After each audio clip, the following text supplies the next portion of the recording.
नमस्कार, बहुत बहुत स्वागत है आपका हमारे YouTube channel Mister DO sir में। कोविड महामारी पूरे भारतवर्ष को अपने आगोश में ले ली है। काफ़ी लोग पैनिक हो गए हैं, मृत्यु दर में वृद्धि हुई है, रोज़ लोग मर रहे हैं। ज़्यादातर लोग बीमारी से मर रहे हैं, लेकिन कुछ लोग पैनिक होकर मर रहे हैं, भय के कारण मर रहे हैं, क्योंकि जानकारी का अभाव है। तो आज हम लोग केवल कोविड की जानकारी हमने कुछ इकट्ठी की है, जिसके बारे में आप लोगों को बता दें। कोविड है क्या, इसमें ब्लड लेवल कितना, ब्लड प्रेशर लेवल कितना होना चाहिए, ऑक्सीजन लेवल कितना होना चाहिए, पल्स रेट क्या होना चाहिए, टेम्परेचर बॉडी की क्या होनी चाहिए, इस सब के बारे में जानकारी देंगे। इसके साथ साथ इसके उपचार घरेलू क्या क्या हो सकते हैं, इसके बारे में हम लोग चर्चा करेंगे। तो सबसे पहले चलिए कुछ जानकारी हमारे पास है, उसके बारे में हम लोग जानते हैं, समझते हैं।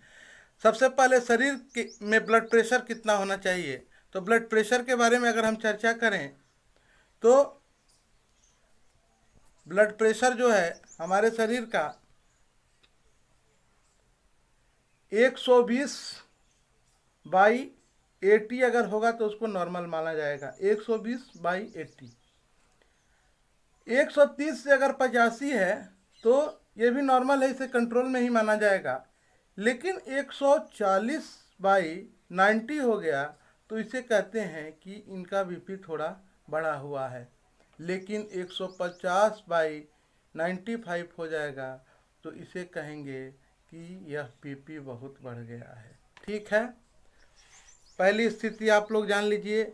120/80 अगर है तो नॉर्मल है, 130/85 है, नॉर्मल है, कंट्रोल में है। 140/90 है, इसको थोड़ा बढ़ा हुआ मानेंगे। और 150/95 है तो इसे कहते हैं कि ये हाई ब्लड प्रेशर है। ऑक्सीजन लेवल पर थोड़ा चर्चा करते हैं। ऑक्सीजन लेवल जानते हैं तो जो ऑक्सीजन ऑक्सीमीटर से चेक किया जाता है। ऑक्सीमीटर जो ऑक्सीजन चेक करने की मशीन है, उसके द्वारा अगर चेक किया जाए तो अगर 94 आ रहा है तो एकदम नॉर्मल है, कोई दिक्कत नहीं है। 95, 96, 97 से 100 तक ऑक्सीजन लेवल है तो बहुत बढ़िया है, इसे बहुत अच्छा मानेंगे। 95, 96, 97 से 100 के बीच में कुछ भी है तो बहुत अच्छा है।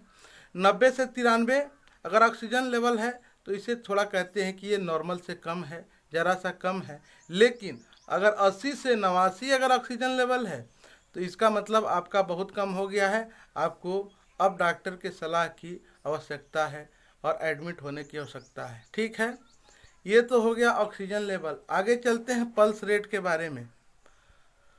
तो 72 है, अगर पल्स रेट 72 है पर मिनट तो इसे क्या कहेंगे, बहुत बढ़िया है। 60 से 80 के बीच में है तो नॉर्मल है, बहुत अच्छा नहीं कहेंगे, सामान्य है, चलिए काम चल जाएगा।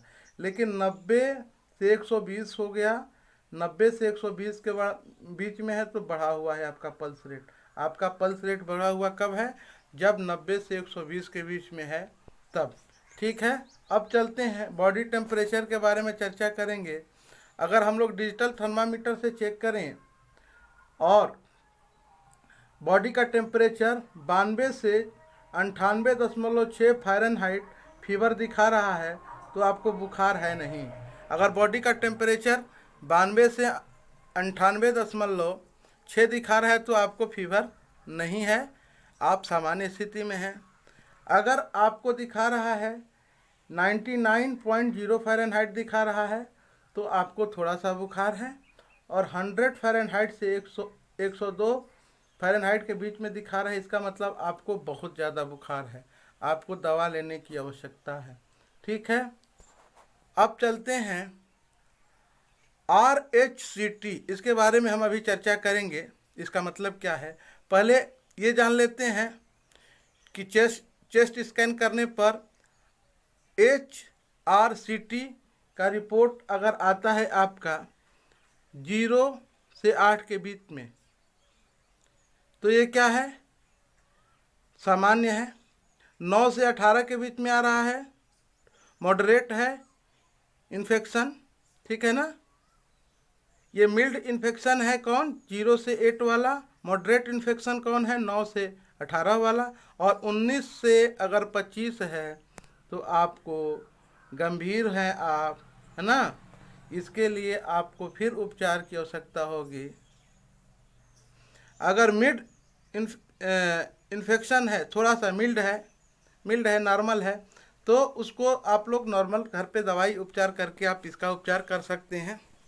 लेकिन 19 से 25 के बीच में है, गंभीर है, तो आपको फिर घर पे उपचार करने से काम नहीं चलेगा, फिर आपको हॉस्पिटल की सहायता लेनी पड़ेगी। अब आपको बताते हैं,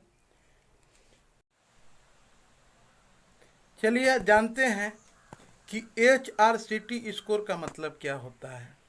तो कोरोना इन्फेक्शन के कारण ऑक्सीजन ऑब्जर्व करने वाली जो थैलियाँ होती हैं उनमें सूजन आ जाता है, पानी भर जाता है उसमें, तो ये ऑक्सीजन ऑब्जर्व नहीं कर पाती हैं, तो ऑक्सीजन की कमी होने लगती है।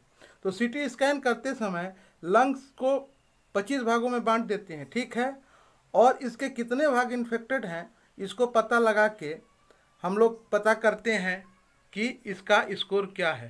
तो जितना ज़्यादा स्कोर आएगा उतना ही ऑक्सीजन लेवल आपका कम है, उतना ही खतरा ज़्यादा है, ठीक है।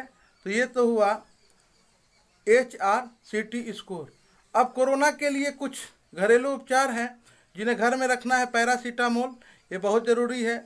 और एक माउथ वॉश के लिए गुनगुने पानी में डाल के करना है, गलेला उसको कहते हैं, बीटाडीन गार्गल, ठीक है ना। विटामिन C की गोली घर पे रखनी है। भाप हमेशा लेते रहना है, गर्म पानी करके उसको किसी कपड़े से ढक के उसे खींचिए नाक से। और ढेर सारे उपाय हैं, अनुलोम विलोम कीजिए। और आयुर्वेद में तो ढेर सारे उपाय हैं जिनको करेंगे, गुनगुने पानी को नमक के साथ गलेला करिए या फिटकरी डाल के करिए, काफ़ी राहत मिलेगी। ये प्रयोग किया हुआ है डॉक्टरों के द्वारा, ये सुझाया जा रहा है।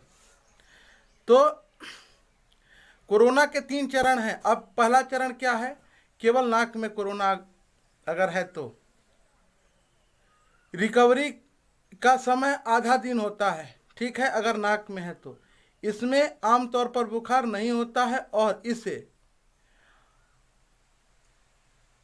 असिम्प्टोमेटिक कहते हैं, माने सिम्टम इसके दिखाई नहीं देंगे, ठीक है ना। क्या करें इसके लिए? तो स्टीम इनहेलिंग करें, वह विटामिन C लें, ठीक है ना, भाप सूंघें और विटामिन C की गोली लें। गले में अगर खराश है तो रिकवरी का समय 1 दिन लगेगा। क्या करें इसके लिए? गर्म पानी का गरारा करें, उसमें फिटकरी डाल देंगे, नींबू डाल देंगे तो और अच्छी बात है। नींबू पानी तो बहुत फ़ायदेमंद है, इसमें बहुत फ़ायदा कर रहा है। विटामिन C की गोली भी लें, बहुत और अच्छा होगा। अगर फेफड़े में खांसी है तो 4 से 5 दिन में ये ठीक हो जाएगा ना। इसमें सांस फूलता है, गर्म पानी का गरारा करना है, वहीं फिर नींबू पानी उनी लेते रहना है। अच्छा, अगर उपलब्ध हो तो गिलोय अगर लिया जाए तो काफ़ी फ़ायदेमंद है इसमें, ठीक है ना। तो गिलोय लेना है। गिलोय का सेवन, अगर गिलोय जिसको गुरिच बोलते हैं गाँवों में, अगर ये पौधा उपलब्ध है तो आप लोग इसका सेवन जरूर करें। सुबह में खाली पेट खौला के इसको पिएं, काफ़ी फ़ायदा कर रहा है। चलिए, कोरोना वायरस का pH 5.5 से 8.5 तक होता है, ये ध्यान रखना है। इसलिए वायरस को ख़त्म करने के लिए हमें बस इतना करना है कि वायरस की अम्लता के स्तर में अधिक क्षारीय खाद्य पदार्थों का सेवन करें, जैसे कि केला लें, ठीक ना, हरा नींबू, क्यों? क्योंकि इसका pH कितना होता है? 9.9 होता है। पीला नींबू, इसका होता है 8.2। एवोकाडो 15.6 होता है। लहसुन का 13.2 होता है, लहसुन भी खाना है। आम 8.7 है। कीनू 8.5 है इसका pH। अनानास का 12.5 है। जलकुंड का 22.7 है। संतरे का 9.2 है। अच्छा, इन सब का सेवन इनमें से कोई भी करेंगे, सब नहीं करना है, जो आसानी से उपलब्ध हो उसका सेवन रोज करिए। अब कैसे पता करेंगे कि हमको कोरोना वायरस है? इसके लिए गला बार बार सूखेगा, आपका सूखी खांसी आएगी, खांसी के साथ बलगम नहीं आएंगे, शरीर का तापमान बढ़ जाएगा, सांस लेने में तकलीफ होगी, सिर दर्द होगा, है ना, बदन में भी दर्द रहेगा। गर्म पानी के साथ नींबू पीने से वायरस फेफड़े तक पहुंचने से पहले ही खत्म हो जाता है, इस बात को याद रखना है। तो गर्म पानी के साथ नींबू का सेवन करें। वैदिक उपचार में भी कई लोग कह रहे हैं कि नाक में 2-2 बूंद डालने के लिए, दोनों नाक में। खैर, इस पर तो अभी ये चर्चा का विषय है। फिलहाल पीने से काफ़ी लाभ है, बहुत लोगों ने बताया है। तो आप लोगों से निवेदन है कि इस जानकारी को अधिक से अधिक लोगों तक पहुंचाएं। बहुत उपयोगी जानकारी है। बहुत बहुत धन्यवाद।